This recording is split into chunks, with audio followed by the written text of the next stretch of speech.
નમસ્કાર. આજના આ વિશ્લેષણમાં તમારું સ્વાગત છે. આજે આપણે એક એવા વિષય પર વાત કરવાના છીએ જે ખૂબ જ રસપ્રદ છે, અને તે છે નકશા વાંચન કૌશલ્ય. કલ્પના કરો કે એક કોરો કાગળ જેના પર માત્ર કેટલીક લાઈનો અને આકારો દોરેલા છે, તેને જોઈને તમે આખી દુનિયા સમજી શકો છો, ખરું ને? તો આજે આપણી પાસે રહેલા સ્ત્રોતોના આધારે આપણે સમજીશું કે વિદ્યાર્થીઓને નકશો વાંચતા કેવી રીતે શીખવી શકાય. આ માત્ર કોઈ ભૂગોળનો પાઠ નથી, પણ આસપાસની જગ્યા અને દિશાઓને સમજવાની એક રોમાંચક સફર છે. ચાલો ઝડપથી જોઈ લઈએ કે આજે આપણે કયા કયા મુદ્દાઓ કવર કરવાના છે. સૌથી પહેલા ઉદ્દેશ્ય અને તૈયારી, પછી દિશાઓ અને સ્થળો, ત્યારબાદ નકશાના ચિહ્નો, ચોથા પગલામાં સ્કેલ અને અંતર, અને છેલ્લે એક મજેદાર રમત અને તેના ફાયદા. તો શરૂઆત કરીએ આપણા પહેલા વિભાગથી, નકશા વાંચન, તેના ઉદ્દેશ્યો અને તૈયારી. આપણે જાણીએ છીએ કે કોઈપણ સારી શરૂઆત સ્પષ્ટ લક્ષ્યોથી જ થાય છે. આ પ્રવૃત્તિના મુખ્ય 4 ઉદ્દેશો છે, જે સીધા વિદ્યાર્થીઓના પરિણામો સાથે જોડાયેલા છે. સૌથી પહેલા, દિશાઓ ઓળખવી. બીજું, નકશા પર દોરેલા નાના ચિહ્નોનો અર્થ સમજવો.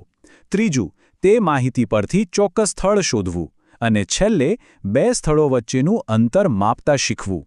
તમે જોઈ શકો છો કે કેવી રીતે આ પ્રક્રિયા એકદમ બેઝિક લેવલથી શરૂ થઈને ધીમે ધીમે આગળ વધે છે. હવે સવાલ એ થાય કે આ બધું શીખવવા માટે જોઈશે શું? શિક્ષકે આ પ્રવૃત્તિ માટે ક્લાસરૂમમાં કેટલીક વસ્તુઓ તૈયાર રાખવી પડશે, જેમ કે ભારતનો નકશો, એક ગ્લોબ અથવા એટલસ, હોકાયંત્ર એટલે કે કંપાસ, એક સ્કેલ અને થોડી રંગીન પેન. આ બધું એટલા માટે જરૂરી છે કારણ કે આપણે આ પાઠને માત્ર ચોપડી પૂરતો સીમિત નથી રાખવાનો, પણ તેને પ્રેક્ટિકલ બનાવવાનો છે. સાધનો તૈયાર છે, લક્ષ્યો નક્કી છે, તો ચાલો જોઈએ કે શૈક્ષણિક પ્રક્રિયા ખરેખર કેવી રીતે કામ કરે છે. આખી પ્રવૃત્તિને મુખ્ય 4 પગલામાં વહેંચવામાં આવી છે, દિશાઓ ઓળખવાથી શરૂ કરીને અંતર શોધવા સુધી. આ સિક્વન્સ ખૂબ જ સમજી વિચારીને બનાવવામાં આવી છે. જેમ જેમ વિદ્યાર્થી આગળ વધે તેમ તેમ લેવલ થોડું અઘરું થતું જાય, પણ એટલું ધીમેથી કે કોઈને મૂંઝવણ ન થાય. ચાલો આગળ વધીએ વિભાગ 2 તરફ, જેમાં આપણે પહેલા અને બીજા પગલાં એટલે કે દિશાઓ અને સ્થળો વિશે વાત કરીશું. આ એ સ્ટેપ છે જ્યાં વિદ્યાર્થીઓને પહેલીવાર ભૌગોલિક જગ્યાઓ વિશે સમજાવવામાં આવે છે. નકશા પર દિશાઓ કેવી રીતે નક્કી કરવી તે સૌથી પાયાની વાત છે. શિક્ષક નકશો બતાવીને શરૂઆત કરશે. નિયમ એકદમ સિમ્પલ છે. નકશામાં ઉપરની તરફ ઉત્તર, નીચે દક્ષિણ, જમણી બાજુ પૂર્વ અને ડાબી બાજુ પશ્ચિમ. દુનિયાનો કોઈ પણ નકશો વાંચવો હોય, આ સાર્વત્રિક નિયમ સૌથી પહેલી ચાવી છે.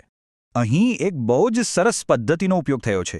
શિક્ષક માત્ર બોલીને નથી સમજાવતા, પણ વિદ્યાર્થીઓને પોતાના હાથથી દિશાઓ બતાવવાનું કહે છે. જ્યારે વિદ્યાર્થીઓ જાતે હાથથી ઉપર, નીચે, જમણે અને ડાબે ઇશારો કરે છે, ત્યારે આ દિશાઓ તેમના મગજમાં કાયમ માટે ફિટ થઈ જાય છે. આને આપણે ફિઝિકલ મેમરી કહી શકીએ. એકવાર દિશાઓ પાક્કી થઈ જાય, પછી વાત આવે છે રાજ્યો શોધવાની. બીજા પગલામાં વિદ્યાર્થીઓને ભારતના નકશા પર પશ્ચિમ બાજુના 3 રાજ્યો શોધવાનું કહેવામાં આવે છે: ગુજરાત, રાજસ્થાન અને મહારાષ્ટ્ર. હવે તેમણે જે દિશાઓ વિશે શીખ્યું છે તેનો સીધો ઉપયોગ નકશા પર વાસ્તવિક જગ્યાઓ શોધવા માટે કરવાનો છે. આ આખી પ્રોસેસને ઇન્ટરેક્ટિવ બનાવવા માટે શિક્ષક કેટલાક પ્રશ્નો પણ પૂછે છે. ખાલી જગ્યાઓ બતાવીને અટકી નથી જવાનું. દાખલા તરીકે, શિક્ષક પૂછી શકે કે ગુજરાતની ઉત્તર બાજુ કયું રાજ્ય છે, અથવા ગુજરાતની દક્ષિણમાં કયો સમુદ્ર આવેલો છે. આવા સવાલો વિદ્યાર્થીઓને વિચારતા કરી દે છે અને નકશાનું ખરેખરું એનાલિસિસ કરતા શીખવે છે. હવે વાત કરીએ વિભાગ 3ની, પગલું 3, જેમાં નકશાના ચિહ્નને ડીકોડ કરવાના છે. જુઓ, નકશો એ વાસ્તવિક દુનિયાનું એક નાનકડું ચિત્ર છે. તેને પૂરી રીતે સમજવા માટે તેમાં વપરાયેલા આકારો અથવા ચિહ્નોને સમજવા પડે. ઉદાહરણ તરીકે, જો નકશા પર કોઈ સ્ટાર દોરેલો હોય તો તેનો અર્થ થાય રાજધાની. વાંકીચૂકી રેખા દોરેલી હોય તો તે નદી દર્શાવે છે, અને ત્રિકોણ એટલે પર્વત. આ વિઝ્યુઅલ નિશાનીઓ એટલી સિમ્પલ હોય છે કે નાના બાળકો પણ તેને સરળતાથી યાદ રાખી શકે. અને હા, આ માત્ર જોઈને શીખવાની વાત નથી. અહીં વિદ્યાર્થીઓ પાસે સક્રિય ભાગીદારી કરાવવામાં આવે છે. તેમને આ ચિહ્નો જાતે નોટબુકમાં દોરવા માટે કહેવામાં આવે છે. તમે જ વિચારો, જ્યારે કોઈ વિદ્યાર્થી જાતે પેનથી નદીની વાંકીચૂકી લાઈન દોરશે, ત્યારે નકશાની આ નવી ભાષા તેને કેટલી જલ્દી યાદ રહી જશે. આગળ વધીએ વિભાગ 4 તરફ, પગલું 4, સ્કેલ અને અંતર. આ આખી પ્રવૃત્તિનું સૌથી છેલ્લું અને થોડુંક એડવાન્સ લેવલનું સ્ટેપ છે. આ એ જગ્યા છે જ્યાં ભૂગોળ અને ગણિત ભેગા થાય છે. નકશામાં સ્કેલ બહુ જ અગત્યનો છે, જેમ કે 1 સેન્ટીમીટર બરાબર 100 કિલોમીટર. આ સમજાવવું ખૂબ જરૂરી છે, કારણ કે હજારો કિલોમીટરના વાસ્તવિક અંતરને એક નાના કાગળ પર કેવી રીતે સમાવી શકાય તે આ સ્કેલ જ નક્કી કરે છે. આ એક જાતનું મેથ્સ મેજિક છે. જેવો સ્કેલનો કન્સેપ્ટ ક્લિયર થાય કે તરત જ તેનું પ્રેક્ટિકલ કરાવવામાં આવે છે. વિદ્યાર્થીઓને નકશામાં અમદાવાદ અને સુરત વચ્ચેનું અંતર માપવાનું કહેવાય છે.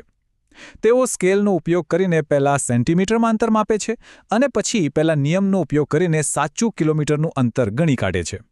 અને હવે છેલ્લો અને સૌથી રોમાંચક ભાગ, વિભાગ 5, વર્ગખંડમાં એક રસપ્રદ રમત અને તેના ફાયદા. અત્યાર સુધી આપણે જે પણ ગંભીરતાથી ભણ્યા તેને હવે એક રમતમાં ફેરવી નાખવામાં આવે છે. વર્ગખંડમાં એનર્જી લાવવા માટે શિક્ષક એક સ્પીડ ગેમ રમાડે છે, જેનું નામ છે સ્થળ શોધો. આમાં થાય છે એવું કે શિક્ષક અચાનક જ કોઈ શહેરનું નામ બોલે અને આખા ક્લાસના બધા જ વિદ્યાર્થીઓ પોતાના નકશામાં ફટાફટે શહેર શોધવા મંડી પડે. આનાથી ક્લાસમાં એકદમ ઉત્સાહ અને રોમાંચ આવી જાય છે. આ ગેમિફિકેશનની પાછળ એક મોટું કારણ છે. જે વિદ્યાર્થી સૌથી પહેલા સાચું સ્થળ શોધી કાઢે તેને શિક્ષક શાબાશી આપે છે. આ પોઝિટિવ રીઇન્ફોર્સમેન્ટ માત્ર એક જ વિદ્યાર્થીને ખુશ નથી કરતું, પણ આખા ક્લાસને વધુ ઝડપી બનવા અને નકશાને ધ્યાનથી જોવા માટે પ્રોત્સાહન આપે છે. તો છેલ્લે આ આખી પ્રવૃત્તિથી શું ફાયદો થયો? જો આ માત્ર કાગળના ટુકડાને જોવા પૂરતું સીમિત નથી રહ્યું. આનાથી વિદ્યાર્થીઓના દિશાના જ્ઞાનમાં પાક્કો વધારો થાય છે. નકશો વાંચવાની સ્કિલ ડેવલપ થાય છે. તેમની ઓબ્ઝર્વેશન શક્તિ એટલે કે અવલોકન શક્તિ એકદમ પાવરફુલ બને છે. અને સૌથી મોટી વાત, તેમને ભૂગોળ જેવા વિષયમાં ખરેખર મજા આવવા લાગે છે. તો આજના આ વિશ્લેષણના અંતે એક બહુ જ ઊંડો પ્રશ્ન વિચારવા જેવો છે. જ્યારે કોઈ વિદ્યાર્થી નકશા દ્વારા આખી દુનિયાના સ્થળો અને અંતરને સમજવા લાગે છે, ત્યારે આ વિશાળ દુનિયામાં પોતાની જગ્યા વિશેની તેમની સમજ કેટલી બદલાઈ જતી હશે. પાયાનું નકશા જ્ઞાન માત્ર રસ્તાઓ શોધવા માટે નથી, તે ખરેખર તો આપણને બતાવે છે કે આ અનંત દુનિયામાં આપણે ક્યાં છીએ. આજ